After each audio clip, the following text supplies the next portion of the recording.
ನೇಪಾಳ ದೇಶದ ಅತ್ಯಂತ ದೊಡ್ಡ ಹಿಂದೂ ದೇವಾಲಯವಾದ ಪಶುಪತಿನಾಥನ ದೇವಸ್ಥಾನಕ್ಕೆ ಸುಸ್ವಾಗತ ನನ್ನ ಪ್ರೀತಿಯ ಗ್ಲೋಬಲ್ ಕನ್ನಡಿಗರೇ. ಪ್ರತಿಯೊಂದು ವಿಡಿಯೋನೂ ಕೂಡ ಲೈಕ್ ಮಾಡೋದನ್ನು ಮರಿಬೇಡಿ.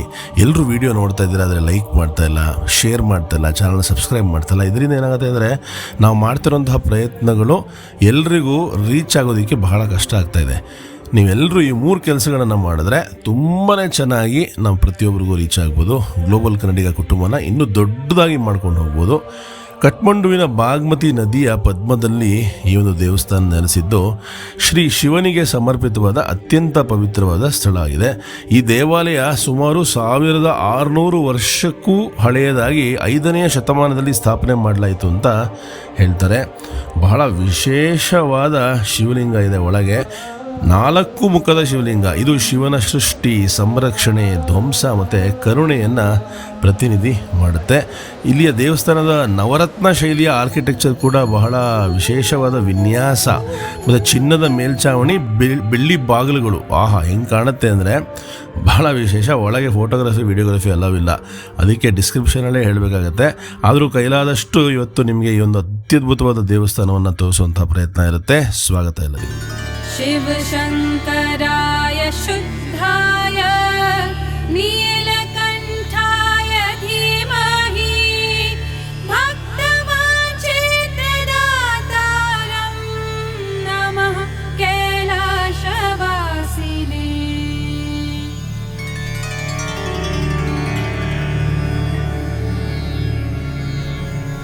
ನೋಡಿ, ನಿಮ್ಮ ಗ್ಲೋಬಲ್ ಕನ್ನಡಿಗನಿಗೆ ಎಂಥ ಸೂಪರ್ ಸ್ಪೆಷಲ್ ಕ್ಯಾಪ್ ಬಂದಿದೆ ಅಂತ. ಈಗ ನಾವು ಹೋಗ್ತಾ ಇದ್ದೀವಿ ನೇಪಾಳ ದೇಶದ ಅತ್ಯಂತ ದೊಡ್ಡ ಹಿಂದೂ ದೇವಸ್ಥಾನ ಹಾಗೆ ಶಿವನ ದೇವಸ್ಥಾನ ಪಶುಪತಿನಾಥ್ ಟೆಂಪಲ್ಗೆ ಸಂಜೆಯ ಬಾಗ್ಮತಿ ಆರತಿಯನ್ನು ತೋರಿಸೋದಕ್ಕೆ. ಫುಲ್ ಸಖತ್ತಾಗಿರುತ್ತೆ ವಿಡಿಯೋನ ಲೈಕ್ ಮಾಡಿ ಹಾಗೆ ಶೇರ್ ಮಾಡಿ. ಬನ್ನಿ ಹೋಗೋಣ ಪಶುಪತಿನಾಥ್ ದೇವಸ್ಥಾನಕ್ಕೆ. ಓಂ ನಮಃ ಶಿವಾಯ.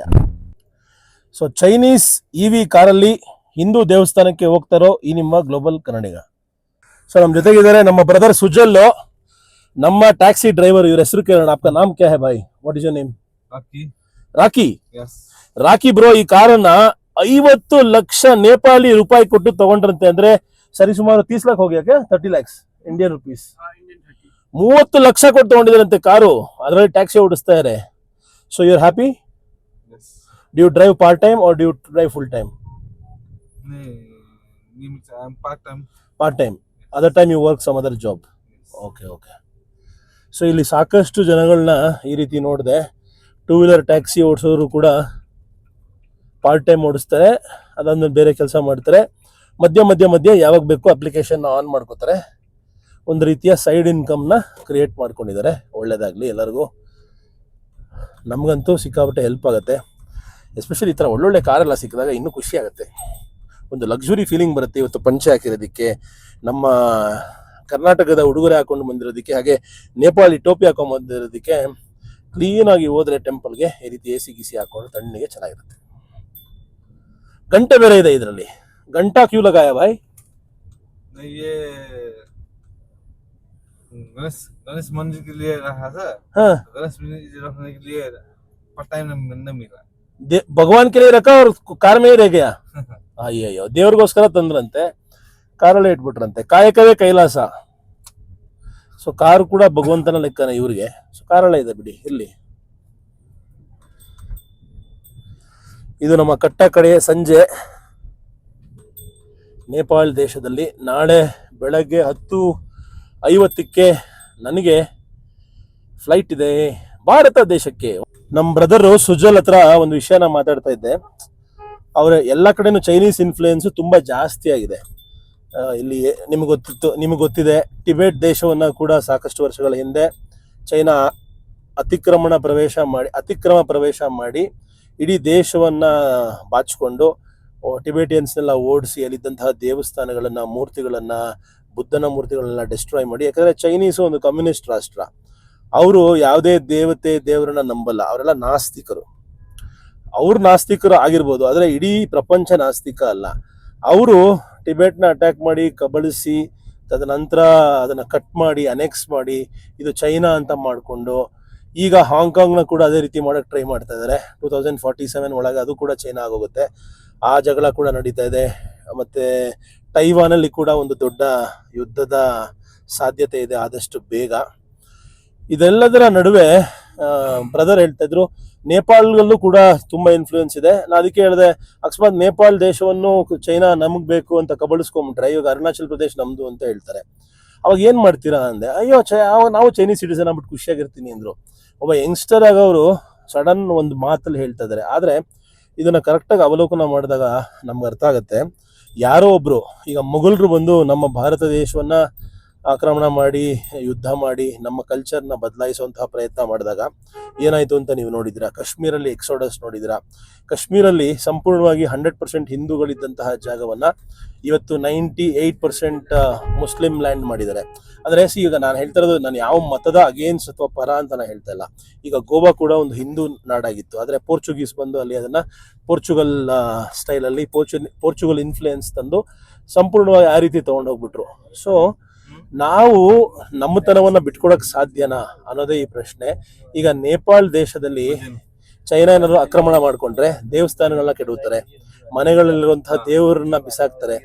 ಯಾರ್ಯಾರು ಈಗ ಇಲ್ಲಿ ಹೆಣ್ಮಕ್ಳು ಮಂಗಳಸೂತ್ರ ಹಾಕೋತಾ ಇದ್ದಾರೆ ಅಥವಾ ತಲೆಗೆ ತಿಲಕ ಇಟ್ಕೋತಾ ಇದ್ದಾರೆ, ದಸರಾ ಹಬ್ಬ, ದೀಪಾವಳಿ ಹಬ್ಬ, ಗಣೇಶ ಹಬ್ಬನ ಮಾಡಕ್ ಬಿಡಲ್ಲ. ಸೊ ಇದನ್ನು ಒಪ್ಕೊಳ್ಳೋಕೆ ಸಾಧ್ಯನಾ ನಾವು ಯಾರಾದ್ರೂ ಅಲ್ವಾ? ಸೊ ಆ ರೀತಿ ಇವತ್ತಿನ ಜಮಾನದಲ್ಲಿ ಸೋಷಿಯಲ್ ಮೀಡಿಯಾ ಇದೆ. ಪ್ರಾಬ್ಲಿ ಇವತ್ತು ಟಿಬೆಟ್ನ ಆಕ್ರಮಣ ಮಾಡೋಕೆ ಆಗ್ತಾ ಇರಲಿಲ್ವೇನೋ, ಬಟ್ ಆವತ್ತಿನ ಕಾಲದಲ್ಲಿ ಏನೂ ಇರಲಿಲ್ಲ, ಅವತ್ತಿನ ಏನೋ ಮಾಡಿಬಿಟ್ರು. ಇವತ್ತು ಮಾಡೋದು ಅಷ್ಟು ಸುಲಭದ ಮಾತಲ್ಲ. ಚೈನಾ ಎಲ್ಲೋ ಒಂದು ಕಡೆ ಅವರು ಒಳ್ಳೆ ರೀತಿಯಲ್ಲಿ ಟೆಕ್ನಾಲಜಿಲಿ ಮತ್ತು ಸಾಕಷ್ಟು ಡೆವಲಪ್ಮೆಂಟಲ್ಲಿ ಮುಂದುವರಿದ್ದಾರೆ. ನಮಗೆ ಬಹಳ ಖುಷಿ ಇದೆ ಆ ವಿಚಾರದಲ್ಲಿ. ನಾನು ಹೇಳ್ತೀನಿ ನಾವು ಅವರಿಂದ ಕಲಿಯೋದು ತುಂಬ ಇದೆ ಅಂತ. ಆದರೆ ಎಲ್ಲೋ ಒಂದು ಚಿಕ್ಕ ದುರಾಸೆ ಇದೆ, ಎಲ್ಲ ಲ್ಯಾಂಡು ನಮ್ಮದೇ ಆಗಬೇಕು, ಎಲ್ಲ ನಮ್ಮದೇ ಅಂತ ಅವ್ರ ದೇಶದ ಹೆಸರಿಡೋದು, ಮತ್ತು ನಮ್ಮ ಊರುಗಳಿಗೆ ಅವ್ರ ದೇಶದ ಅವರ ಭಾಷೆ ಹೆಸರಿಡೋದು, ಇವೆಲ್ಲ ತರಲೆ ಕೆಲಸಗಳು ತುಂಬ ಮಾಡ್ತಾರೆ. ಅವ್ರದ್ದೇ ಸಾಕಷ್ಟು ದೊಡ್ಡ ದೇಶ ಇದೆ, ಅದನ್ನೇ ಚೆನ್ನಾಗಿ ನೋಡಿಕೊಂಡು ಉನ್ನತಿ ಕಡೆ ಕರ್ಕೊಂಡೋದ್ರೆ ಸಾಕು ಅನ್ನೋ ಅಭಿಪ್ರಾಯ ನಂದು. ಇನ್ನೇನು ಕೆಲವೇ ನಿಮಿಷಗಳಲ್ಲಿ ಪಶುಪತಿನಾಥ್ ದೇವಸ್ಥಾನಕ್ಕೆ ರೀಚ್ ಆಗ್ತಾ ಇದ್ವಿ. ನೀವು ಅಷ್ಟೇ ನೇಪಾಳ ದೇಶಕ್ಕೆ ಬಂದರೆ ಕಠ್ಮಂಡು ನಗರದಲ್ಲಿ ಈ ಒಂದು ಜಾಗ ಮಸ್ಟ್ ವಿಸಿಟ್. ಇಲ್ಲ ಬೆಳಗ್ಗೆ ಹೋಗಿ, ಇಲ್ಲ ಸಂಜೆ ಆರತಿ ಸಮಯದಲ್ಲಿ ಹೋಗುವಂತಹ ಪ್ರಯತ್ನವನ್ನ ಮಾಡಿ. ನಾವು ಬಂದಿದ್ದೀವಿ ಪಶುಪತಿನಾಥ್ ಟೆಂಪಲ್ ಕಾಂಪ್ಲೆಕ್ಸ್ಗೆ. ಇದು ಸಿಕ್ಕಾಪಟ್ಟೆ ದೊಡ್ಡ ಜಾಗ. ನಮ್ಮ ಟ್ಯಾಕ್ಸಿ ಬಿಲ್ ಆಗಿದೆ 315 ನೇಪಾಳಿ ರೂಪಾಯಿ. ಕೊಟ್ಬಿಟ್ಟು ಅಣ್ಣನ ಹತ್ರ ಚೇಂಜ್ ಇಸ್ಕೊಂಡು ನುಗ್ತಾ ಇರೋದೆ ಒಳಗೆ. ಪಶುಪತಿನಾಥ್ ದಕ್ಷಿಣ ದ್ವಾರದಿಂದ ಒಳಗೆ ಹೋಗ್ತಾ ಇದ್ದೀವಿ. ಓಂ ನಮಃ ಶಿವಾಯ.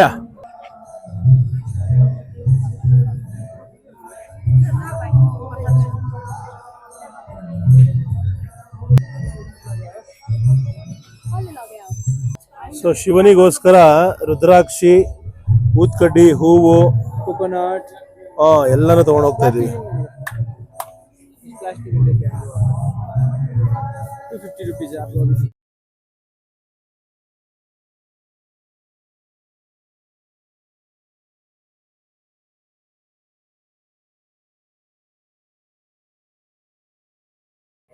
ಒಳಗೆ ಬಂದಾಗ ಟೂರಿಸಂ ಇನ್ಫಾರ್ಮೇಶನ್ ಸೆಂಟರ್ ಕೂಡ ಇದೆ.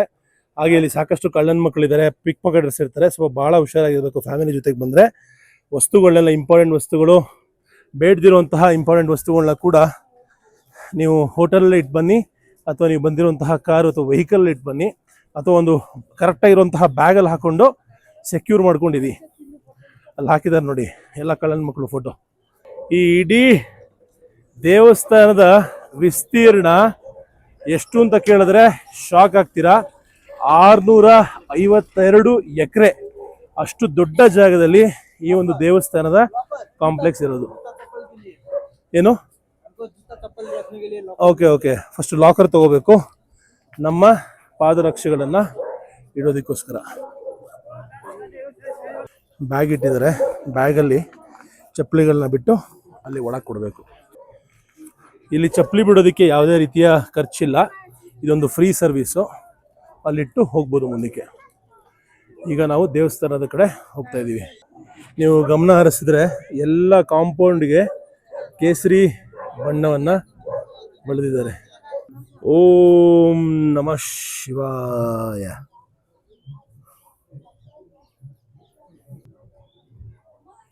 ಈ ಒಂದು ಜಾಗದಲ್ಲಿ ಮಾತ್ರ ಫೋಟೋ ವಿಡಿಯೋ ಮಾಡ್ಬೋದು. ಈಗ ಮುಖ್ಯವಾದ ಮಂದಿರದ ಒಳಗೆ ಹೋಗ್ತೀವಿ. ಅಲ್ಲಿ 4 ಮುಖದ ಶಿವಲಿಂಗ ಇದೆ. ಅದೇ ಪಶುಪತಿನಾಥ್ ದೇವಸ್ಥಾನದ ಬಹಳ ವಿಶೇಷವಾದ ಲಿಂಗ ಅಂತ ಕರಿಬೋದು. ಪ್ರಪಂಚದ ಮೂಲೆ ಮೂಲೆಗಳಿಂದ ಈ ಒಂದು ಜಾಗಕ್ಕೆ ಎಲ್ಲ ಹಿಂದೂಗಳು ಬರ್ತಾರೆ. ಇದು ಒಂದು ಹಿಂದೂಗಳ ದೇವಸ್ಥಾನ.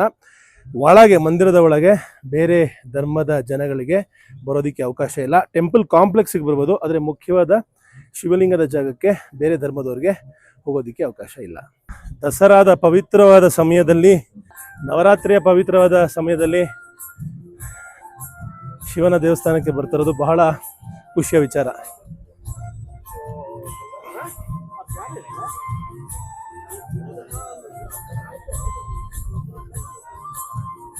ನೋಡಿ, ಇದೇ ಆ ಪವಿತ್ರವಾದ ಪಶುಪತಿನಾಥನ ಸನ್ನಿಧಿ. ಓಂ ನಮಃ ಶಿವಾಯ. ಈಗ ನಾವು ಪಶುಪತಿನಾಥನ ದರ್ಶನಕ್ಕೋಸ್ಕರ ಒಳಗೆ ಹೋಗ್ತಾ ಇದ್ದೀವಿ. ಒಳಗೆ ವಿಡಿಯೋ ಫೋಟೋ ಮಾಡೋಂಗಿಲ್ಲ. ಹಣ್ಣು ಕಾಯಿ ಎಲ್ಲ ತೊಗೊಂಡಿದ್ದೀವಿ. ಹಾಗೆ ರುದ್ರಾಕ್ಷಿ ಮಾಲವನ್ನು, ಹಾಗೆ ಬಿಲ್ಪತ್ರೆ ಎಲೆಗಳನ್ನು ಕೂಡ ಕೊಟ್ಟಿದ್ದಾರೆ. ಶಿವನಿಗೆ ಪ್ರಿಯವಾದ ಎಲ್ಲ ವಸ್ತುಗಳು ಕೈಯಲ್ಲಿದೆ. ಒಳಗೆ ಹೋಗಿ ನಮ್ಮ ಮನಸ್ಪೂರ್ವಕವಾಗಿ ನಮ್ಮ ಪೂಜೆಯನ್ನು ಸಲ್ಲಿಸೋಣ. ಇಡೀ ವಿಶ್ವದ ಶಾಂತಿಗಾಗಿ, ಹಾಗೆ ಎಲ್ಲರ ಒಳಿತಿಗಾಗಿ, ನೇಪಾಳ ಜನರ ಒಳಿತಿಗಾಗಿ, ಪ್ರತಿಯೊಬ್ಬ ಕನ್ನಡಿಗರ ಒಳಿತಿಗಾಗಿ, ಎಲ್ಲರಿಗೂ ಫ್ರೀಡಮ್ ಆಫ್ ಸ್ಪೀಚ್ ಸಿಗಬೇಕು. ಎಲ್ಲ ಕಡೆ ಒಳ್ಳೆಯ ರೀತಿಯ ಕ್ರಾಂತಿಯಾಗಿ ಒಳ್ಳೆ ಸರ್ಕಾರಗಳು ಬರಬೇಕು.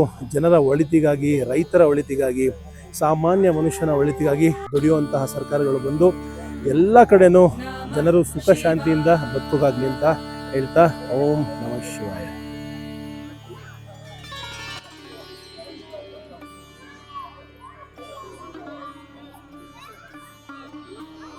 ಇಲ್ಲಿ ಒಂದು ಬಹಳ ಸುಂದರವಾದ ಕುಟುಂಬ ನೋಡಿ, ಎಷ್ಟು ಭಕ್ತಿಯಿಂದ ರೆಡಿಯಾಗಿ ಬಂದಿದ್ದಾರೆ. ಪುಟ್ಟದಾದ ಮುದ್ದಾದ ಮಕ್ಕಳು ಹಣೆ ಕುಂಕುಮ ಇಟ್ಕೊಂಡಿದ್ದಾರೆ, ರುದ್ರಾಕ್ಷಿ ಮಾಲೆಯನ್ನು ಹಾಕೊಂಡಿದ್ದಾರೆ. आप किधर से हो? हम मथुरा वृंदावन। इंडिया से हो? भारत से? हाँ, मे बी बेंगलुरु से। बेंगलुरु, कर्नाटक। तिरुपति भगवान, तिरुपति आंध्र। आंध्र, हाँ, कर्नाटक, कर्नाटक। कर्नाटक, हाँ हाँ हाँ, बेंगलुरु। बेंगलुरु। सब ठीक? ಓಂ ನಮಃ ಶಿವಾಯ. ओम नमः शिवाय। ಸೊ ಭಾರತ ದೇಶದಿಂದ ಸಾಕಷ್ಟು ಜನ ಭಕ್ತಾದಿಗಳು ಬಂದಿರೋದು ನೋಡ್ಬೋದು. ಈಗ ಕ್ಯಾಮ್ರಾ ಆಫ್ ಮಾಡಿ ಆಮೇಲೆ ಸ್ಟಾರ್ಟ್ ಮಾಡ್ತೀನಿ. ಮತ್ತೆ ಇಲ್ಲಿ ನೋಡಿ, ಓನ್ಲಿ ಫಾರ್ ಹಿಂದೂಗಳಿಗೆ ಮಾತ್ರ ಒಳಗೆ ಹೋಗುವಂತಹ ಅವಕಾಶ.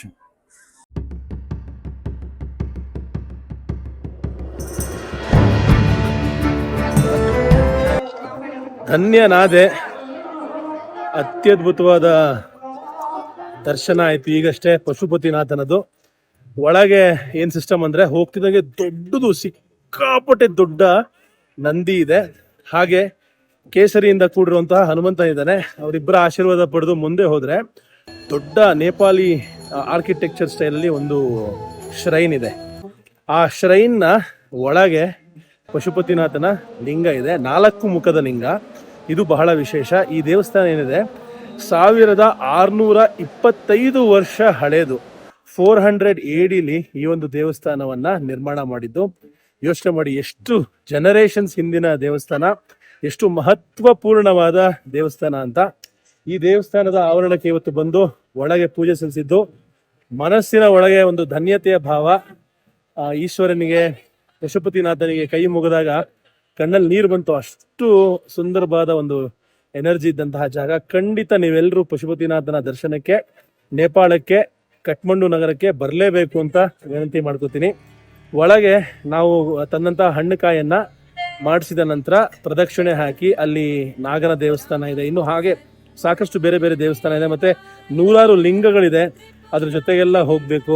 ಸ್ವಲ್ಪ ಚೇಂಜ್ ಇಟ್ಕೊಂಬನ್ನಿ ಬಂದಾಗ, ಯಾಕೆಂದ್ರೆ ತುಂಬಾ ಜನ ಪೂಜಾರಿಗಳಿದ್ದಾರೆ, ತುಂಬಾ ಜನ ಒಳಗೆ ಪೂಜೆ ಮಾಡೋರು ಇದ್ದಾರೆ. ಎಲ್ರಿಗೂ ಅಟ್ಲೀಸ್ಟ್ ಒಂಚೂರು ಅಂದ್ರೆ ನಮ್ಮ ಕೈಯಲ್ಲಿ ಆದಷ್ಟು ದಕ್ಷಿಣೆಯನ್ನ ಕೊಡ್ತಾ ಹೋದಾಗ, ಇಲ್ಲಾಂದ್ರೆ ಅವರು ಒಂದ್ ಸ್ವಲ್ಪ ಏನೇನೋ ಮಾತಾಡಕ್ ಶುರು ಮಾಡ್ತಾರೆ. ಅವಾಗ ಏನ್ಸುತ್ತೆ ಗೊತ್ತಾ, ದೇವಸ್ಥಾನಕ್ಕೆ ಯಾಕಾರೋ ಬರ್ತೀವೋ ಅನ್ನೋ ಇರಿಟೇಷನ್ ಬಂದ್ಬಿಡುತ್ತೆ. ಸೊ ಆ ಇರಿಟೇಷನ್ ಬರಬಾರ್ದು ಅಂದ್ರೆ ಕೈಯಲ್ಲಿ 50-50 20-20 ಚೇಂಜ್ ಇಟ್ಕೊಂಡು ಎಲ್ಲರಿಗೂ ಕೊಡ್ತಾ ಹೋದೆ ಆ ಒಂದು ದಾರಿ ಸುಗಮ ಆಗುತ್ತೆ. ಮತ್ತೆ ತಲೆಯಲ್ಲಿ ಒಂದು ಕಮರ್ಷಿಯಲ್ ಕಾಂಪ್ಲೆಕ್ಸ್ ಅಪ್ಪ ಅನ್ಸೋ ಒಂದು ಭಾವನೆ ಬರಲ್ಲ. ನಾನು ಅದಕ್ಕೆ ಸುಮಾರು ಸಲ ದೇವಸ್ಥಾನಕ್ಕೆ ಹೋಗಿ ಇಷ್ಟಪಡಲ್ಲ. ಯಾಕಂದ್ರೆ ಅವರು ಎಲ್ಲದನ್ನು, ಈಗ ಆಚೆ ಕಡೆನೂ ಅಷ್ಟೇ, ಇಲ್ಲಿ ಸುಮಾರು ಜನ ಪೂಜಾರಿಗಳು ಬರ್ತಾರೆ. ನಿಮ್ಗೆ ಅದ್ ಮಾಡಿಸ್ತೀವಿ, ಆ ಪೂಜೆ ಮಾಡಿಸ್ತೀವಿ, ಪ್ರತಿಯೊಂದನ್ನು ಮಾಡಿಸ್ತೀವಿ ಅಂತ ಹೇಳಿ 2,000 ಕೊಡಿ, 3,000 ಕೊಡಿ, ಸಂಕಲ್ಪ ಮಾಡಿಸ್ತೀವಿ ಅಂತ ಹೇಳ್ತಾರೆ. ಎಲ್ಲರ ಕಿಲೋ ಅಫೋರ್ಡ್ ಮಾಡೋಕ್ಕಾಗಲ್ಲ, ಮತ್ತೆ ಅವ್ರು ಏನ್ ಮಾಡ್ತಾ ಇದಾರೆ ಅನ್ನೋ ವಿಷಯಕ್ಕೂ ನಮ್ಗೆ ಗೊತ್ತಾಗಲ್ಲ ಎಷ್ಟೊಂದು ಜನಕ್ಕೆ. ಅದಕ್ಕೆ ಮನಸಾರೆ ಒಳಗೆ ಹೋಗಿ ಹಿಂದೂ ದೇವಸ್ಥಾನದ ಹುಂಡಿಗೆ ಹಾಕಿ ಅದರಿಂದ ಏನಾದ್ರು ಧರ್ಮೋದ್ಧಾರ ಆಗ್ಬೋದು, ಇನ್ನು ಸಾಕಷ್ಟು ಅನ್ನದಾನಗಳಾಗ್ಬೋದು, ಒಳ್ಳೇದಾಗ್ಬೋದು. ಹಿಂದೂ ದೇವಸ್ಥಾನಕ್ಕೆ ನಾವೆಲ್ಲ ಹಿಂದೂಗಳು ಕಾಂಟ್ರಿಬ್ಯೂಟ್ ಮಾಡಬೇಕು, ಆದ್ರೆ ಅದು ಸರಿಯಾದ ರೀತಿಯಲ್ಲಿ ಮುನ್ನಡಿಬೇಕು ಅನ್ನೋದು ನನ್ನ ಅಭಿಪ್ರಾಯ. ಅದಾದ್ಮೇಲೆ ಸಂಪೂರ್ಣವಾಗಿ ದರ್ಶನವನ್ನ ಮುಗಿಸಿ 2 ರುದ್ರಾಕ್ಷಿ ಮಾಲೆಯನ್ನ ಹಾಕಿದ್ರು. ಇದು ನಾನು ಕೇಳಿದೆ ಬ್ರದರ್ನ, ಏನು ರುದ್ರಾಕ್ಷಿನ ಅಂತ. ಇಲ್ಲ, ಇದು ಚೈನೀಸ್ ರುದ್ರಾಕ್ಷಿ, ಚೈನಾ ದೇಶದಿಂದ ಬಂದಿರುವಂತಹ ರುದ್ರಾಕ್ಷಿಗಳನ್ನ ಕೊಟ್ಟಿದ್ರೆ. ಸೊ ಇಲ್ಲಿ ತುಂಬಾ ಜನ ಬರ್ತೀರಾ ನೀವು ರುದ್ರಾಕ್ಷಿ ಒರಿಜಿನಲ್ ತಗೋಬೇಕು ಅಂತ. ಕೆಲವು ಶಾಪ್ಗಳಲ್ಲಿ ಮಾತ್ರ ವಿತ್ ಸರ್ಟಿಫಿಕೇಟ್ ಕೊಡ್ತಾರೆ, ಅಂತ ಜಾಗಕ್ಕೆ ಹೋಗಿ ತಗೊಳ್ಳಿ. ಬಹಳ ಎಕ್ಸ್ಪೆನ್ಸಿವ್, ಮರಗಳಿಂದ ಮೇಲೆ ಹಿಮಾಲಯದ ಮರಗಳಿಂದ ತಗೊಂಡ್ಬರ್ತಾರೆ ರುದ್ರಾಕ್ಷಿಯನ್ನ. ಅದ್ರಲ್ಲಿ ಏಕಮುಖಿ, ಪಂಚಮುಖಿ, ಏನೇನೋ ಮುಖಗಿದೆ, ನಂಗೆ ಅವೆಲ್ಲ ಅಷ್ಟು ಗೊತ್ತಿಲ್ಲ, ಗೊತ್ತಾಗಕ್ಕೂ ಅಷ್ಟೊಂದು ಇಂಟ್ರೆಸ್ಟ್ ಇಲ್ಲ. ಮೇನ್ ಮುಖ್ಯ ಏನಂದ್ರೆ ದೇವರ ಸನ್ನಿಧಾನದಲ್ಲಿ ಕಳೆದಂತಹ ಕೆಲವು ಕ್ಷಣಗಳು ಅತ್ಯಮೋಘ. ಎಲ್ಲರಿಗೂ, ಎಲ್ಲ ಕನ್ನಡಿಗರಿಗೂ ಒಳ್ಳೇದಾಗ್ಲಿ, ಇಡೀ ವಿಶ್ವಕ್ಕೆ ಒಳ್ಳೇದಾಗ್ಲಿ ಅಂತ ಮನಸಾರೆ ಬೇಡ್ಕೊಂಡಿದೀನಿ. ಈಗ ಇಲ್ಲಿಂದ ಬಾಗ್ಮತಿ ನದಿಯಲ್ಲಿ ಇರುವಂತಹ ಈ ಒಂದು ದೇವಸ್ಥಾನದಲ್ಲಿ ಸಂಜೆಯ ಆರತಿ ನಡೆಯುತ್ತೆ. ಆರತಿಯ ದರ್ಶನವನ್ನ ಮಾಡೋಣ ಬನ್ನಿ. ಈ ಜಾಗದಲ್ಲಿ ಚಂದನವನ್ನ ಕೊಡ್ಲಾಗತ್ತೆ. ಈ ಚಂದನವನ್ನ ತಗೊಂಡೋಗ್ಬೇಕು.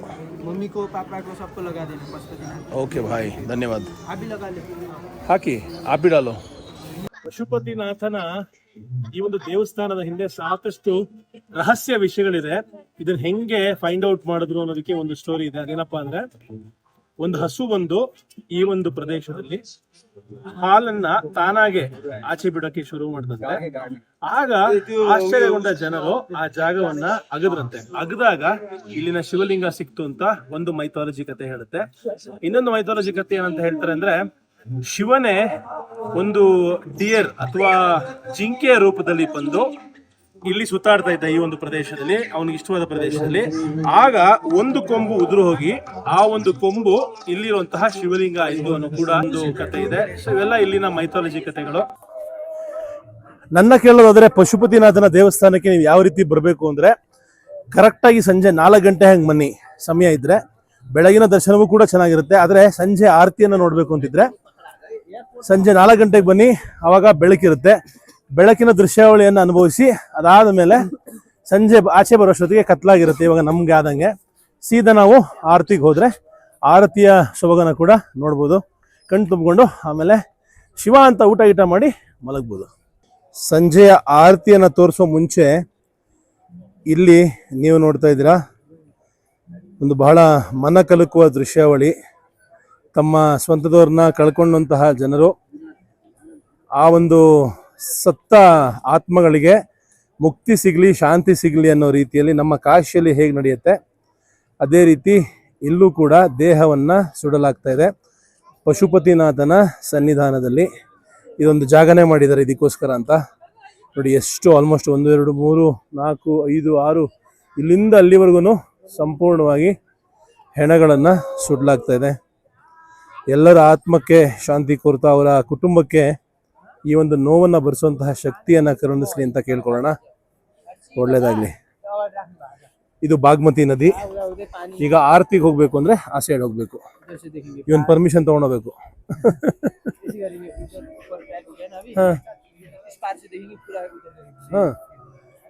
ಇಲ್ಲಿ ಮುಂದೆ ಏನ್ ನೋಡ್ತಾ ಇದ್ದೀರಾ, ಹೆಣಗಳನ್ನ ಕುಟುಂಬಗಳು ತರ್ತಾರಲ್ಲ, ಇಲ್ಲಿ ಕಡೆಯದಾಗಿ ಬಾಗ್ಮತಿಯ ಪವಿತ್ರವಾದ ನೀರು. ಯಾಕೆಂದ್ರೆ ಪಶುಪತಿನಾಥನ ಸನ್ನಿಧಾನದ ಮೂಲಕನೇ ಈ ನದಿ ಹರಿಯೋದ್ರಿಂದ ಇಲ್ಲಿ ಕಡೆಯ ಬಾರಿ, ಈಗ ನಮ್ಮಲ್ಲಿ ಹೆಂಗೆ ಗಂಗಾ ಜಲವನ್ನ ಬಾಯಿಗೆ ಹಾಕ್ತಾರೆ ಅದೇ ರೀತಿ ಇಲ್ಲಿ ಬಾಗ್ಮತಿ ನದಿಯ ನೀರನ್ನ ಆ ಒಂದು ಹೆಣದ ಬಾಯಿಗೆ ಹಾಕ್ತಾರೆ. ಹಾಕಿದ ನಂತರ ಇಲ್ಲಿಂದ ಸುಡೋ ಜಾಗ ಕರ್ಕೊಂಡು ಹೋಗ್ತಾರೆ. ನೀವು ಅಲ್ಲಿ ನೋಡ್ಬೋದು ಎಷ್ಟು ಜನಗಳು ಸೇರಿದ್ದಾರೆ ಅಂತ. ಆಕ್ಚುಲಿ ಇದು ಬಹಳ ಕಮ್ಮಿ ಅಂತೆ, ಯಾಕೆಂದ್ರೆ ನಾರ್ಮಲ್ ಆಗಿ ಈ ಜಾಗದಲ್ಲಿ ಕಾಲಿಡಕ್ಕೂ ಜಾಗ ಇರಲ್ಲ. ಇವಾಗ ದಸರಾ ಸಂದರ್ಭದಿಂದ ಎಲ್ಲ ಜನಗಳು ಮನೆಗಳಿಗೆ ಹೋಗಿರೋದ್ರಿಂದ ಊರುಗಳಿಗೆ ಇಲ್ಲಿ ಜನ ಕಮ್ಮಿ ಇದ್ದಾರೆ ಅಂತ ಹೇಳ್ತಾ ಇದ್ದಾರೆ. ಇಲ್ಲೇನು ನೋಡ್ತಾ ಇದ್ರಿ, ಈ ಜಾಗನೂ ಬಹಳ ವಿಶೇಷವಾದ ಜಾಗ. ಭೇದ ಭಾವ ಅನ್ನೋದು ಮುಂಚೆಯಿಂದನೇ ಇತ್ತು, ಏನು ಮಾಡೋಕ್ಕಾಗಲ್ಲ. ಹೈರಾರ್ಕಿ, ಒಂದು ಆಫೀಸಲ್ಲಿ ಒಬ್ಬ ಮ್ಯಾನೇಜರು, CEO, ನಾರ್ಮಲ್ ವರ್ಕರ್ ಇರ್ತಾನೆ, ಅದೇ ಥರ ಮುಂಚಿನ ಕಾಲದಲ್ಲಿ ಈ ಜಾಗದಲ್ಲಿ ಕೇವಲ ರಾಜವಂಶಸ್ಥರನ್ನ ಮಾತ್ರ ಸುಡ್ಲಾಗ್ತಾ ಇತ್ತಂತೆ. ಈ ಜಾಗದಲ್ಲಿ ಕಾಮನ್ ಜನಗಳನ್ನ ಅವಾಗಲೇ ತೋರಿಸಿದ್ರಲ್ಲ ಆ ಜಾಗ, ಇಲ್ಲಿ ಕೇವಲ ರಾಜವಂಶಸ್ಥರನ್ನ ಮಾತ್ರ. ಈಗ ಆ ಒಂದು ಪದ್ಧತಿ ಇಲ್ಲ ಅಂತ ಹೇಳ್ತಾರೆ. ಆದರೆ ಈಗಲೂ ಕೂಡ ಸ್ವಲ್ಪ ಸೊಸೈಟಿಲಿ ಹೈಯರ್ ರ್ಯಾಂಕ್ಸ್ ಇರುವಂತಹ ಜನಗಳು, ಮಿನಿಸ್ಟರ್ಸು, ಪೊಲಿಟಿಷಿಯನ್ಸು, ಅವರ ಫ್ಯಾಮಿಲಿ ಅಂಥವ್ರನ್ನ ಈ ಜಾಗದಲ್ಲಿ ಸುಡ್ಲಾಗತ್ತೆ ಅಂತ ಹೇಳ್ತಾರೆ. ಈಗ ಅಲ್ಲೊಂದು ಕಾರ್ಯ ನಡೀತಾ ಇದೆ.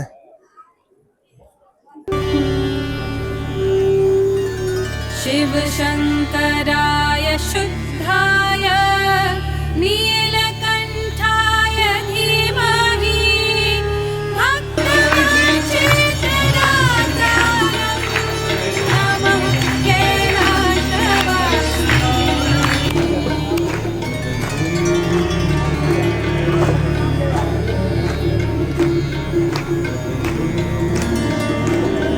नमः सद्गुणदेवाय त्रिपुरान्तकाय नमो नमः भवभयहर करुणाकराय अनन्ताय नमो नमः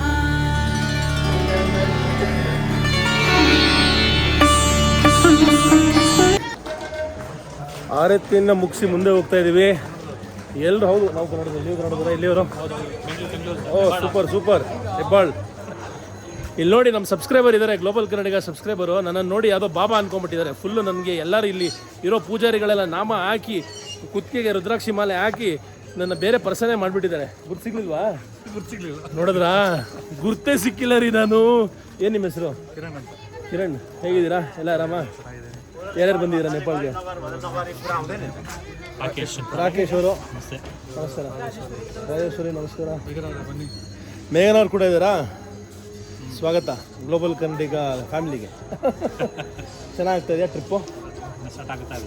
ಫಸ್ಟ್ ಡೇನಾ? ಸೆಕೆಂಡ್ ಡೇ ಓಕೆ ಒಳ್ಳೇದಾಗಲಿ, ಚೆನ್ನಾಗಿ ಸುತ್ತಾಡಿ. ಬೇರೆ ಎಲ್ಲ ಹೋಗ್ತಾ ಇದ್ದೀರಾ? ಈಗ ನಾವು ಮುಕ್ತಿನಾಥ್ ಹೋಗ್ಬೇಕು.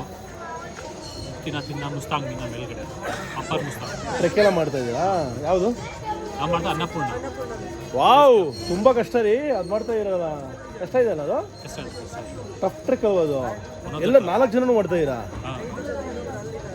ಅವಾಗ ಫುಲ್ ಫಿಟ್ ಆಗಿ ಪ್ಲಾನ್ ಮಾಡ್ಕೊಂಬಂದ್ರ ಹೆಂಗೆ? ಇದಕ್ಕೆ ಎಲ್ಲ ಪ್ಲಾನ್ ಮಾಡಿದ್ವಿ 3-4 ಮಂತ್ಸ್. ಅವಾಗ ಇದು ಫಿಟ್ನೆಸ್ ಮೇಲೆ ವರ್ಕ್ ಮಾಡ್ತಾ ಇದ್ದೀರಾ? ನೋಡಿ, ಅನ್ನಪೂರ್ಣ ಜಗತ್ತಿನ ಅತ್ಯಂತ ಟಫೆಸ್ಟ್ ಮೌಂಟೇನ್. ಮೌಂಟ್ ಎವರೆಸ್ಟ್ ಬೇಕಾದ್ರೆ ಹತ್ಬಿಡ್ಬೋದು, ಆದರೆ ಅನ್ನಪೂರ್ಣ ಟಾಪ್ ಗತ್ತಕ್ಕಾಗಲ್ಲ, ತುಂಬ ಕಷ್ಟ ಅದು. ಆದರೆ ಬೇಸ್ ಕ್ಯಾಂಪ್ ಹೋಗ್ತಾ ಇರಲ್ಲ ಫಸ್ಟ್ ಸ್ಟಾರ್ಟಿಂಗ್. ನೆಕ್ಸ್ಟ್ ಅನ್ನಪೂರ್ಣ ಮಾಡ್ತೀರಾ? ಇಲ್ಲ ಅನ್ನಪೂರ್ಣ ಆಗಲ್ಲ, ತುಂಬ ಟಫ್ ಇದೆ ಅಲ್ಲ ಅದು. ಚಾನ್ಸೇ ಇಲ್ಲ ಅನ್ನೋ ಥರ ಇದೆ ಅಲ್ವ ಅದು ಮೌಂಟೇನು. ನಾನು ಲಾಸ್ಟ್ ಮಾಡಿದ್ದು ಪಿನ್ ಪಾರ್ವತಿ ಪಾಸು. ಅದಾದಮೇಲೆ ಬ್ಯಾನ ಮಾಡಿಬಿಟ್ರೆ ಅದನ್ನು. ಅದಾದಮೇಲೆ ನಾನು ಬೇರೆ ಬೇರೆ ಕೆಲಸ ಬ್ಯುಸಿಯಾಗಿ ಇವಾಗ ಫಿಟ್ ಇಲ್ಲ ಅನ್ನಪೂರ್ಣ ಬೇಸ್ ಕ್ಯಾಂಪ್ಗೆಲ್ಲ ಹೋಗೋಷ್ಟು. ಮೊನ್ನೆ ಯಾವುದೋ ಇವರು ನೇಪಾಳದು ಹಳ್ಳಿ ಕರ್ಕೊಂಡು ಹೋಗಿದ್ರು, ಅಲ್ಲೇ ಬುಸ ಅಂತ ಇದ್ದೆ. ಫುಲ್ಲಿ ಎಲ್ಲ ಮನೆಗಳು ಹಿಂಗಿದೆ, ಹತ್ತಕ್ಕೆ ಆಗಲ್ಲ, ಭಾರಿ ಕಷ್ಟ ಇದೆ. ಸೊ ಸೇಫಾಗಿ ಸುರಕ್ಷಿತವಾಗಿ ಹೋಗಿ ಬನ್ನಿ. ವೆರಿ ಪ್ರೌಡ್ ಕನ್ನಡಿಗರು ಒಳ್ಳೊಳ್ಳೆ ಟ್ರೆಕ್ಕಿಂಗ್ ಮಾಡ್ತಾ ಇರೋದು. ಜೈ ಕರ್ನಾಟಕ, ಒಳ್ಳೇದಾಗಲಿ. ಭಾಳ ಖುಷಿ ಆಯಿತು ಕನ್ನಡಿಗರು ಸಿಕ್ಕಿದ್ದಿಲ್ಲಿ. ಯಾವ ಕಡೆ ಹಿಂಗ ಹಾಂ ಹಿಂಗ? ಯಾಕೆ ದೊಡ್ಡವ್ರು ಹೇಳೋದು ಈಗೋ ಬಿಟ್ಟು ಅಹಂಕಾರವನ್ನು ಬಿಟ್ಟು ಎಲ್ಲರಿಂದ ಸಹಬಾಳ್ವೆಯಿಂದ ಮಾನವನಾಗಿ ಬದುಕು ಅಂತ ಹೇಳ್ತಾರೆ ಅಂದರೆ ಇದಕ್ಕೇ. ಯಾಕೆಂದರೆ ಒಂದಲ್ಲ ಒಂದು ದಿವಸ ನಾವೆಲ್ಲರೂ ಇದೇ ರೀತಿ ಮಣ್ಣಲ್ಲಿ ಮಣ್ಣಾಗೋರು ಅಥವಾ ಬೂದಿ ಆಗೋರೇನೆ. ಈ ಜಾಗಕ್ಕೆ ಬಂದಾಗ ಅದು ಬಹಳ ಕ್ಲಿಯರಾಗಿ ಅರಿವಾಗತ್ತೆ. ಪಾಸ್ ಆಗ್ತಾಯಿದ್ವಿ, ಅದಕ್ಕೆ ತೋರಿಸ್ಕೊಂಡು ಹೋಗೋಣ ಅಂತ ಬಂದೆ. ಈಗ ಹೋಟ್ಲಿಂದ ಹೊರಡುವಂಥ ಸಮಯ. ನಮ್ಮ ಪ್ರೀತಿಯ ಮೇಡಮು ಬಾಯ್ ಹೇಳ್ತಾ ಇದ್ದಾರೆ. ಹಾಗೆಯೇ ನಮಗೆ ಸ್ಪೆಷಲ್ಲಾಗಿ ನೇಪಾಳಿ ಸ್ಟೈಲಲ್ಲಿ ಬಾಯ್ ಹೇಳ್ತಾ ಇದ್ದಾರೆ. ಸೇಫ್ ಜರ್ನಿ ಅಂತ ಹೇಳ್ತಾ ಇದ್ದಾರೆ.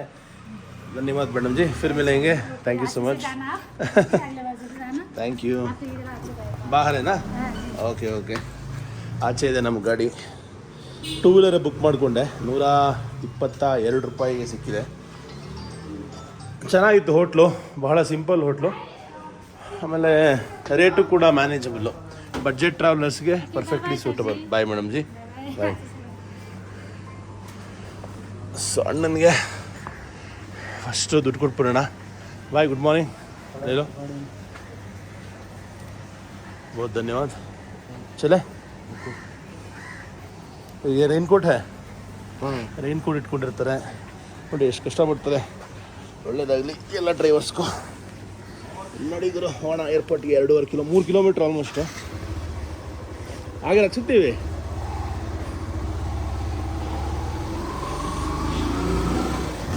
ಸೊ ಇಲ್ಲಿಗೆ ನಮ್ಮ ನೇಪಾಳ ದೇಶದ ಪ್ರವಾಸ ಮುಗಿತಾ ಇದೆ. ಆ್ಯಕ್ಚುಲಿ ತೋರಿಸೋದಕ್ಕೆ ತುಂಬ ಜಾಸ್ತಿ ಇದೆ, ಬಟ್ ಈ ಸಿಚುವೇಶನ್ಗೋಸ್ಕರ ಮಾತ್ರ ಬಂದಿದ್ದು. ಮತ್ತೊಮ್ಮೆ ಸಮಯ ಮಾಡ್ಕೊಂಡು ಬಂದು ಇಲ್ಲಿಯ ಇತಿಹಾಸ ಇನ್ನೂ ತುಂಬ ಒಳ್ಳೊಳ್ಳೆ ವಿಷಯಗಳಿದೆ, ಅವನ್ನೆಲ್ಲ ತೋರಿಸ್ತೀನಿ. ವಾಪಸ್ ಹೋಗುವಂತಹ ಸಂದರ್ಭ ಬಂದಿದೆ, ಯಾಕೆಂದರೆ ಬೇಕಾದಷ್ಟು ಬೇರೆ ಬೇರೆ ಕೆಲಸ ಇದೆ. ಸ್ವಲ್ಪ ವೀಸಾಸ್ ಎಲ್ಲ ಅಪ್ಲೈ ಮಾಡಬೇಕು ಡೆಲ್ಲಿಲಿ, ಅದಕ್ಕೋಸ್ಕರ ಡೆಲ್ಲಿಗೆ ಹೋಗ್ತಾ ಇರೋದು.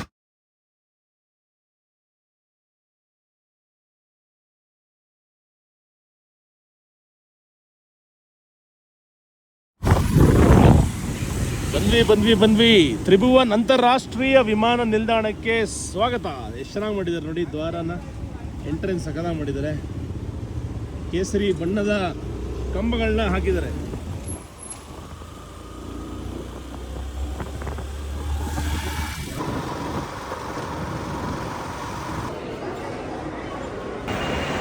ಆ ಹುಡುಗಿನ ನೋಡ್ಕೊಳ್ಳಿ, ಆಮೇಲೆ ನಿಮ್ಗೆ ಫುಲ್ ಸ್ಟೋರಿ ಹೇಳ್ತೀನಿ. ಆ ಹುಡುಗಿನ ನೋಡ್ಕೊಳ್ಳಿ. ನಾನು ಫ್ಲೈ ಮಾಡ್ತಿರೋದು ಇಂಡಿಗೋ ಏರ್ಲೈನ್ಸ್ ಮೂಲಕ ನವದೆಹಲಿಗೆ ಇಂದಿರಾ ಗಾಂಧಿ ಅಂತಾರಾಷ್ಟ್ರೀಯ ವಿಮಾನ ನಿಲ್ದಾಣಕ್ಕೆ. ಆಯಿತು ಬ್ಯಾಗ್ ಚೆಕ್ ಇನ್ ಮಾಡಿದೆ, ಬೋರ್ಡಿಂಗ್ ಪಾಸ್ ಬಂತು, ಎಮರ್ಜೆನ್ಸಿ ಎಕ್ಸಿಟ್ ವಿಂಡೋ ಸೀಟ್ ಸಿಕ್ಕಿದೆ. ಈಗ ಮೇಲೆ ಸೆಕ್ಯೂರಿಟಿಗೆ ಹೋದರೆ ಸೆಕ್ಯೂರಿಟಿ ಮುಗಿಸ್ಕೊಂಡು ಬೋರ್ಡಿಂಗ್ ಮಾಡ್ತಿರೋದೆ. ಭಾಳ ಹೆಮ್ಮೆಯಿಂದ ನೇಪಾಳಿ ಹುಡುಗರು ಬಾವುಟವನ್ನು ಕುತ್ತಿಗೆ ಮೇಲೆ ಶಾಲ್ ರೀತಿಯಲ್ಲಿ ಧರಿಸ್ತಾ ಇದ್ದಾರೆ ನೋಡಿ, ಖುಷಿ ಆಯಿತು. ಸೊ ಇಮಿಗ್ರೇಷನ್ನು ಸೆಕ್ಯೂರಿಟಿ ಎರಡೂ ಮುಗೀತು, ಕ್ಲಿಯರ್ ಟು ಫ್ಲೈ. ಆಗಲೇ ಒಂದು ಸ್ಟೋರಿ ಹೇಳ್ತೀನಿ ಅಂತ ಹೇಳಿದ್ನಲ್ಲ, ಆ ಸ್ಟೋರಿನ ಇಲ್ಲಿ ಹೇಳ್ತೀನಿ, ಕೇಳಿಸ್ಕೊಳ್ಳಿ. ನೀವು ಆಗಲೇ ಒಂದು ಹುಡುಗಿನ ತೋರಿಸ್ಬಿಟ್ಟು ಹೇಳಿದೆ, ಈ ಹುಡುಗಿ ನೋಡಿದೆ, ಆಮೇಲೆ ಹೇಳ್ತೀನಿ ಏನೋ ವಿಷಯ ಅಂತ. ಏನಾಯ್ತಪ್ಪ ಅಂದರೆ, ನಾವು ಎಂಟ್ರೆನ್ಸ್ ತ್ರಿಭುವನ್ ಅಂತಾರಾಷ್ಟ್ರೀಯ ವಿಮಾನ ನಿಲ್ದಾಣದ ಎಂಟ್ರೆನ್ಸಲ್ಲಿ ಇದ್ದೀವಿ. ನಾವು ಎಲ್ಲರೂ ಕ್ಯೂ ಅಲ್ಲಿ ನಿಂತಿದ್ದೀವಿ, ಹಿರಿಯರಿದ್ದಾರೆ, ಮಕ್ಕಳಿದ್ದಾರೆ, ಎಲ್ಲರೂ ಪ್ರಾಮಾಣಿಕವಾಗಿ ತಮ್ಮ ಕ್ಯೂ ಅಲ್ಲಿ ನಿಂತ್ಕೊಂಡು ಮುಂದಕ್ಕೆ ಹೋಗುತ್ತಾ ಪ್ರಯತ್ನ. ಪಾಸ್ಪೋರ್ಟ್ ಚೆಕ್ ಮಾಡ್ತಾ ಇದ್ದಾರೆ ಎಂಟ್ರೆನ್ಸಲ್ಲಿ ಒಳಗೆ ಬಿಡೋದಕ್ಕೆ. ಒಂದು ಹುಡುಗಿ ಫುಲ್ ಶಾರ್ಟ್ ಡ್ರೆಸ್ ಹಾಕ್ಕೊಂಡು, ಹೈ ಹೀಲ್ಸ್ ಹಾಕ್ಕೊಂಡು ಫುಲ್ ಅದೇ ತೋರಿಸಿದ್ರೆ ಆ ಹುಡುಗಿ. ಇಬ್ಬರು ಒಂಥರ ಗಾರ್ಡ್ಸ್ ಥರ, ಅಂದರೆ ಟ್ರಾಲಿ ತಳ್ಳೋರು, ಅವಳು ಲಗೇಜ್ ಎತ್ಕೊಂಬರೋರು ಬರ್ತಾರೆ. ಅವಳು ಹಿಂದೆ ಬರ್ತಾಳೆ, ಫುಲ್ ಸ್ಟೈಲಿಶ್ ಆಗಿ ಮುದ್ದಾಗಿದ್ಲು ಹುಡುಗಿ. ಬರ್ತಾಳೆ, ಆ ಇಬ್ಬರು ಯಾರು ಬಂದಿರ್ತಾರಲ್ಲ ಲಗೇಜ್ ಎತ್ಕೊಂಡಿರೋರು ಟ್ರಾಲಿ, ನಾವು ಅಷ್ಟೊತ್ತಿಂದ ಕಾದಿದ್ದೀವಿ. ಪಟ್ ಅಂತ ನಾವು ನಿಂತಿರೋ ಜಾಗಕ್ಕೆ ಹೊಡೆದು, ನಮ್ಮ ಟ್ರಾಲಿಗಳಿಗೆ ಹೊಡೆದು ಸಡನ್ನಾಗಿ ಒಳಗೆ ನುಗ್ತಾರೆ. ಒಳಗೆ ನುಗ್ಗಿ ಆ ಹುಡುಗಿನ ಒಳಗೆ ಕರ್ಕೊಂಡು ಹೋಗ್ತಾರೆ. ನಾವು ಯಾರು ನಿಂತಿರೋದಕ್ಕೆ, ನಾವು ಯಾರು ಕಾದಿರೋದಕ್ಕೆ ಮರ್ಯಾದೆನೇ ಇಲ್ಲ ಅನ್ನೋ ರೀತಿಲಿ ಆ ಹುಡುಗಿ ಒಂದು ಕ್ಷಣದಲ್ಲಿ ಒಳಗೆ ಹೋಗ್ತಾಳೆ. ಈಗ ನನ್ನ ಪ್ರಶ್ನೆ ಏನಂದರೆ, ಅಫ್ಕೋರ್ಸ್ VIP ಅಥವಾ ಹೈರಾರ್ಕಿ ಅನ್ನೋದು ಪ್ರತಿಯೊಂದು ಜಾಗದಲ್ಲೂ ಇದ್ದೇ ಇರುತ್ತೆ, ಏನು ಮಾಡೋಕ್ಕಾಗಲ್ಲ. ಈಗ ಒಬ್ಬ ಬಹಳ ಮುಖ್ಯವಾದ ಪರ್ಸನ್ ಬಂದಾಗ ಅವನಿಗೊಂದು ಚೂರು ಸ್ಪೆಷಲ್ ಸ್ಟೇಟಸ್ ಸಿಗುತ್ತೆ, ಸೆಕ್ಯೂರಿಟಿ ರೀಸನ್ಸ್ಗಾಗ್ಬೋದು ಅಥವಾ ಬೇರೆ ಬೇರೆ ರೀಸನ್ಸ್ಗಾಗ್ಬೋದು. ಆದರೆ ಇಲ್ಲೇನಾಗ್ತದೆ ಅಂದರೆ, ಎಲ್ಲ ಕಡೆ ನಾವು ನೋಡ್ತಾ ಇದ್ದೀನಿ, ಈ ಸಾಹುಕಾರ ಮಕ್ಕಳಾಗ್ಬೋದು, ಸಾಹುಕಾರ ಮಕ್ಕಳು ಅಂದರೆ ಯಾರು ಎಂಟೈಟಲ್ಡ್ ಫೀಲ್ ಮಾಡ್ತಾರಲ್ಲ ಅವರು. ಈಗ ರಾಜಕಾರಣಿಗಳ ಮಕ್ಕಳು, ಪವರಲ್ಲಿರೋರ ಮಕ್ಕಳು, ಅವ್ರು ಏನು ಮಾಡ್ತಾರೆ, ಸೀದಾ ತಲೆನೇ ಕೆಡ್ಸ್ಕೊಳ್ಳಲ್ಲ ಬೇರೆಯವ್ರ ಬಗ್ಗೆ. ಈಗ ನಿಮ್ಗೆ ಆ ಥರ ಬೇಕು ಸ್ಪೆಷಲ್ ಫೆಸಿಲಿಟಿ ಅನ್ನೋದಾದರೆ ಅದಕ್ಕೊಂದು ಸ್ಪೆಷಲ್ ಕೌಂಟ್ರ್ ಮಾಡಿಸ್ಕೊಳ್ಳಿ, ಆ ಸ್ಪೆಷಲ್ ಕೌಂಟ್ರಲ್ಲಿ ಹೋಗಿ, ಆವಾಗ ನಮಗೇನು ತೊಂದರೆ ಇಲ್ಲ ಸ್ಪೆಷಲ್ ಕೌಂಟ್ರಲ್ಲಿ ನೀವು ಹೋದರೆ. ಆದರೆ ನಾವು ಕಾದು ನಿಂತಿರುವಂತಹ ಒಬ್ಬ ಸರ್ವೇ ಸಾಮಾನ್ಯ ಮನುಷ್ಯ ಕಾದು ನಿಂತಿರುವಂತಹ ಕೌಂಟ್ರಿಗೆ ನೀವು ಸಡನ್ನಾಗಿ ಬ್ರೇಕ್ ಇನ್ ಮಾಡಿ ನಮ್ಮ ಕಣ್ಮುಂದೆನೇ ನೀವು ಪಟ್ಟಂತ ಹೋದಾಗ ನಮಗೇನು ಅನಿಸ್ಬೇಕು? ಮತ್ತು ನಾವೆಲ್ಲ ಕಾದಿದ್ದು ಮತ್ತು ಇದು ಯಾವುದಕ್ಕೂ ಮರ್ಯಾದೆನೇ ಇಲ್ವಾ ಅನ್ನೋ ಒಂದು ಫೀಲಿಂಗ್ ಸಡನ್ನಾಗಿ ಬರುತ್ತೆ. ಭಾಳ ಬೇಜಾರಾಯಿತು ನನಗೆ. ಅದಾದಮೇಲೆ ಕೇರಳ ಅಂದ್ಕೊಂಡೆ ಆ್ಯಕ್ಚುಲಿ, ಬಟ್ ಅಷ್ಟೊತ್ತಿಗೆ ಅವ್ರು ಪಾಸ್ ಆಗ್ಬಿಟ್ರು ಮುಂದಕ್ಕೆ. ಅದಾದಮೇಲೆ ಇಲ್ಲೇ ಸಿಕ್ಕಿದ್ದು ನನಗೆ ಸೆಕ್ಯೂರಿಟಿ ಮತ್ತು ಇಮಿಗ್ರೇಷನ್. ಆದಮೇಲೆ ಸೆಕ್ಯೂರಿಟಿ ಮತ್ತು ಇಮಿಗ್ರೇಷನ್ ಮಾಡಿಕೊಂಡು ಇಲ್ಲಿ ಬಂದೆ. ಆಮೇಲೆ ಇಮಿಗ್ರೇಷನ್ ಕೌಂಟ್ರಲ್ಲೂ ಕೂಡ ಒಂದು ರೀತಿಯ ಇಲ್ಲಿ ಪಾರ್ಶಿಯಾಲಿಟಿ ನೋಡಿದೆ ನೇಪಾಳಲ್ಲಿ. ಇಲ್ಲಿ ಎರಡು ರೀತಿ ಕೌಂಟರ್ ಇದೆ, ಒಂದು ಫಾರಿನ್ ಸಿಟಿಸನ್ಗೆ, ಇನ್ನೊಂದು ನೇಪಾಳಿ ಸಿಟಿಸನ್ಸ್ಗೆ. ಫಾರಿನ್ ಸಿಟಿಸನ್ಸ್ಗೆ ಒಂದು 5-6 ಕೌಂಟ್ರ್ ಮಾಡಿದ್ದಾರೆ. ಆ ಕೌಂಟ್ರಲ್ಲಿ 2 ಕೌಂಟ್ರಲ್ಲಿ Indo Chinese ಫ್ರೆಂಡ್ಶಿಪ್ಗೋಸ್ಕರ special counters, Chinese ಜನಗಳಿಗೆ ಮಾತ್ರ ಅದು. ಇನ್ ಆ್ಯಕ್ಚುಯಾಲಿಟಿ ಭಾರತ ದೇಶ ನೇಪಾಳ ದೇಶಕ್ಕೆ ಚೈನಾಗಿಂತ ಎಷ್ಟೋ ಒಳ್ಳೊಳ್ಳೆ ವಿಷಯಗಳಲ್ಲಿ ಹೆಲ್ಪ್ ಮಾಡಿದೆ, ಅವರ ಎಲ್ಲ ಸಮಸ್ಯೆಗಳಲ್ಲಿ ಜೊತೆ ನಿಂತಿದೆ. ಆಮೇಲೆ ಅವರ ವ್ಯಾಲ್ಯೂಸ್ ಆಗಲಿ, ಅವರ ಸಂಸ್ಕೃತಿ ಆಗಲಿ ಆಲ್ಮೋಸ್ಟ್ ಒಂದಾಗಿದೆ. ಈ ರೀತಿ ಇರ್ಬೇಕಾದ್ರೆ ಈಗ ಯಾರಿಗೂ ಕೊಡಬೇಡಿ ಪ್ರಿಫರೆನ್ಸು, ಬೇಡ ಅಂದರೆ ಇಲ್ಲ ಎಲ್ಲರೂ ಕೊಡಿ. ಅದು ಬಿಟ್ಬಿಟ್ಟು ಚೈನೀಸಿಗೆ ಮಾತ್ರ ಸ್ಪೆಷಲ್ ಪ್ರಿಫರೆನ್ಸು, ಸ್ಪೆಷಲ್ ಕೌಂಟ್ರು, ಮಿಕ್ಕಿದವ್ರಿಗೆಲ್ಲ ಸೇಮು. ಅಂದರೆ ನೋಡಿ, ಇವೆಲ್ಲ ಡಿಸ್ಪ್ಯಾರಿಟೀಸ್ ಅಂತ ಏನು ಹೇಳ್ತೀವಿ, ಅಂದರೆ ಕಣ್ಣೆದುರುಗಡೆ ಕಾಣುವಂತಹ ಸಣ್ಣ ಪುಟ್ಟ ಅಥವಾ ದೊಡ್ಡ ಅನ್ಯಾಯಗಳು ಅಂತಲೇ ಕರಿಬೋದು. ಇದೆಲ್ಲ ನಿಂತರೆ ಬಹಳ ಉತ್ತಮವಾಗುತ್ತೆ ಸ್ಥಿತಿ, ಮತ್ತು ಒಂಥರ ಫೀಲ್ ಗುಡ್ ಫ್ಯಾಕ್ಟರ್ ಬರುತ್ತೆ. ಇಲ್ಲಾಂದರೆ ಪ್ರತಿಯೊಂದು ಮೂಮೆಂಟಲ್ಲೂ ಏನಪ್ಪ ಎಲ್ಲರೂ ಹಿಂಗೆ ಜಗತ್ತಲ್ಲಿ ಅನಿಸೋ ಒಂದು ಭಾವನೆ ಬರುತ್ತೆ ಅನ್ನೋದು ನನ್ನ ಅಭಿಪ್ರಾಯ. ನಿಮಗೆ ಏನನ್ಸುತ್ತೆ ತಿಳಿಸಿ. ಇಲ್ಲಿ ನೋಡಿ, ನೀವು ನೋಡ್ತಾ ಇದ್ದೀರಾ ನೇಪಾಳಿ ದೇಶದ ಪಾಸ್ಪೋರ್ಟು. ಇದು ಬ್ರೌನ್ ಕಲರ್ ಇದೆ. ಇಲ್ಲೊಬ್ರು ಸ್ನೇಹಿತರು ಸಿಕ್ಕರು, ಅದಕ್ಕೆ ನಿಮಗೆ ತೋರಿಸೋಣ ಅಂತ ತೋರಿಸ್ತಾ ಇದ್ದೀನಿ. ಇದು ಜಗತ್ತಿನ 101ನೇ ಪೊಸಿಷನಲ್ಲಿದೆ. ಈ ಪಾಸ್ಪೋರ್ಟ್ ಮೇಲೆ ನೇಪಾಳಿ ಭಾಷೆ ಆಲ್ಮೋಸ್ಟ್ ಹಿಂದಿ ಥರ ಕಾಣುತ್ತೆ, ಮತ್ತು ನೇಪಾಲ್ ಅಂತ ಇಂಗ್ಲೀಷಲ್ಲಿ ಬರೆದಿದ್ದಾರೆ. ಮೌಂಟ್ ಎವರೆಸ್ಟ್ ಈ ದೇಶದ ಪ್ರೈಡ್ ಅಥವಾ ಶಾನ್ ಅದನ್ನು ಹಾಕಿದ್ದಾರೆ, ಮತ್ತು ಪಾಸ್ಪೋರ್ಟ್ ಅಂತ ಹಾಕಿದ್ದಾರೆ. Thank you bro, happy travels. Nepal ಪ್ರಪಂಚದ 101st ಪೊಸಿಷನಲ್ಲಿದೆ. ಭಾರತ ದೇಶದ ಪಾಸ್ಪೋರ್ಟು 71st ಪೊಸಿಷನಲ್ಲಿದೆ. ನೇಪಾಳ ದೇಶದವರು ಆಲ್ಮೋಸ್ಟ್ 36 ದೇಶಕ್ಕೋ 38 ದೇಶಕ್ಕೋ ವೀಸಾ ಫ್ರೀ ಹೋಗ್ಬೋದು. ನಾವು ಅದಕ್ಕಿಂತ ಸ್ವಲ್ಪ ಜಾಸ್ತಿ ಹೋಗ್ಬೋದು. ಈಗ ನಿನ್ನ ಬೋರ್ಡಿಂಗ್ ಸಮಯ. ಇಂಡಿಗೋ ಫ್ಲೈಟಲ್ಲಿ ಡೆಲ್ಲಿ ಕಡೆಗೆ ಪಯಣ. ಬರ್ತಾ ನೇಪಾಳ ಏರ್ಲೈನ್ಸಲ್ಲಿ ಬಂದೆ, ಹೋಗ್ತಾ ಇಂಡಿಗೋಲಿ ಹೋಗ್ತಾ ಇದ್ದೀನಿ. ನನಗೆ ಬೀಳ್ತಾ ಇದೆ 8,468 ಭಾರತೀಯ ರೂಪಾಯಿ ಟಿಕೆಟ್ಗೆ. ಪ್ರೀತಿಯ ಧನ್ಯವಾದಗಳು ವೇ ಟು ವರ್ಲ್ಡ್ಗೆ ಈ ಒಂದು ಟಿಕೆಟ್ ಮಾಡಿಕೊಟ್ಟಿದ್ದಕ್ಕೆ. ನಾನು ಕೇಳಿದ ತಕ್ಷಣ ಚಟಾರ್ ಅಂತ ಟಿಕೆಟ್ ಮಾಡಿ ಪಟಾರ್ ಅಂತ ಕಳಿಸ್ಕೊಟ್ರು. ನೀವು ಅಷ್ಟೇ ಪ್ರಪಂಚದ ಯಾವುದೇ ಮೂಲೆಗೆ ಟ್ರಾವೆಲ್ ಮಾಡಬೇಕು ಅಂತಿದ್ರು ವೇ ಟು ವರ್ಲ್ಡ್ ಮೂಲಕ ಟ್ರಾವೆಲ್ ಮಾಡಿ. ನಮ್ಮ ದೇಶದ ನೆಲ ಜಲ ಸಿರಿ ಸಂಪತ್ತು ಲೂಟಿಕೋರರ ಕೈಗೆ ಸಿಕ್ಕಿ ಬಂತು ಆಪತ್ತು. ದೇಶ ಸೇವೆ ಈಶ ಸೇವೆ ಅಂದ್ರು ಅವತ್ತು, ಅಂತ ಮಾತಿಗೆಲ್ಲ ₹1 ಇಲ್ಲ ಕಿಮ್ಮತ್ತು. ಬಿಡ್ತಾರೆ ಪೊಗಳೆ ನಾವೆಂದು ನಿಮ್ಮಯ ಸೇವಕ, ಆದ್ರೆ ಭ್ರಷ್ಟಾಚಾರ ಮಾಡೋದೇ ನಿಮ್ಮಯ ಕಾಯಕ. ಲಂಚಕೋರರು ಆದರೂ ಉದ್ಧಾರ, ದೇಶ ಭಕ್ತರಿಗೆ ಇನ್ಯಾರು ಆಧಾರ. ನಮ್ಮ ಹಕ್ಕಿಗೆ ಯಾರು ಇಲ್ಲಿ ದಿಕ್ಕು, ಅಡಗಿಸಬೇಕು ನಾವು ಅವರ ಸೊಕ್ಕು.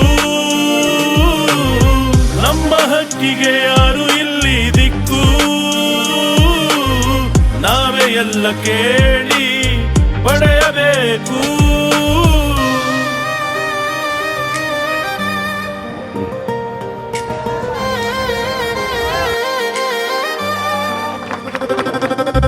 ಬಡವನ ಸಿಟ್ಟು ದವಡೆಗೆ ಮೂಲ ಅಂತ ಕುಳಿತರೆ ನಮ್ಗಿಲ್ಲ ಕಾಲ. ಬದಲಾವಣೆ ಈ ಜಗದ ನಿಯಮ, ಬದಲಾಯಿಸದಿದ್ದರೆ ಅದು ನಮ್ಮ ಕರ್ಮ. ನಮ್ಮ ವೋಟು ಅವರ ಕೈಗೆ ಚುಟ್ಟು, ಅವರ ಕೇಳಿ ಪಡೆಯಬೇಕು ಹೊಟ್ಟೆಗೆ ಹಿಟ್ಟು. ಕೇಳಂಗಿಲ್ಲ ಅವರ 5 ವರ್ಷ, ಮಾಡುತ್ತಾರೆ ನಮ್ಮ ಸರ್ವನಾಶ. ನಾವು ಆಳೋರಿಗೆ ಆಳೇನಲ್ಲ, ಇದುವೇ ರಾಜಕೀಯ ಮಾಯಜಾಲ. ನಮ್ಮ ಹಕ್ಕಿಗೆ ಯಾರು ಇಲ್ಲಿ ದಿಕ್ಕು, ನಾವೇ ಎಲ್ಲ ಕೇಳಿ ಪಡೆಯಬೇಕು.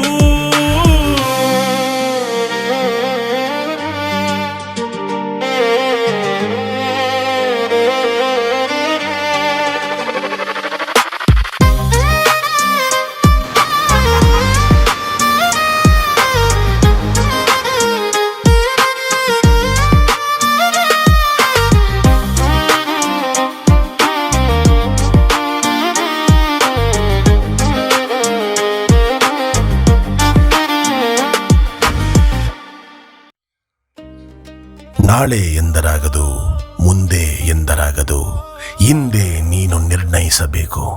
ಹಿಂದೆ ಎತ್ತಿ ತೊರೆಯಬೇಕು. ಬೆಂಕಿಗೆ ಬಿದ್ದವರನ್ನ ನಾಳೆ ಎತ್ತುತ್ತೇನೆಂದರೆ ದೊರೆಯುವುದೇನು ಬೂದಿಯಲ್ಲವೇ? ನೀರಿಗೆ ಬಿದ್ದವರನ್ನ ನಾಳೆ ಎತ್ತುತ್ತೇನೆಂದರೆ ಲಭಿಸುವುದೇನು ಹೆಣವಲ್ಲವೇ? ಕೋರರ ಕೈಗೆ ಸಿಕ್ಕಿ ಬಂತು ಆಪತ್ತು. ದೇಶ ಸೇವೆ ಈಶ ಸೇವೆ ಅಂದ್ರು ಅವತ್ತು, ಅಂತ ಮಾತಿಗೆಲ್ಲ ₹1 ಇಲ್ಲ ಕಿಮ್ಮತ್ತು. ಬಿಡ್ತಾರೆ ಪೊಗಳೆ ನಾವೆಂದು ನಿಮ್ಮಯ ಸೇವಕ, ಆದ್ರೆ ಭ್ರಷ್ಟಾಚಾರ ಮಾಡೋದೇ ನಿಮ್ಮಯ ಕಾಯಕ. ಲಂಚಕೋರರು ಆದರೂ ಉದ್ಧಾರ, ದೇಶ ಭಕ್ತರಿಗೆ ಇನ್ಯಾರು ಆಧಾರ. ನಮ್ಮ ಹಕ್ಕಿಗೆ ಯಾರು ಇಲ್ಲಿ ದಿಕ್ಕು, ಅಡಗಿಸಬೇಕು ನಾವು ಅವರ ಸೊಕ್ಕು.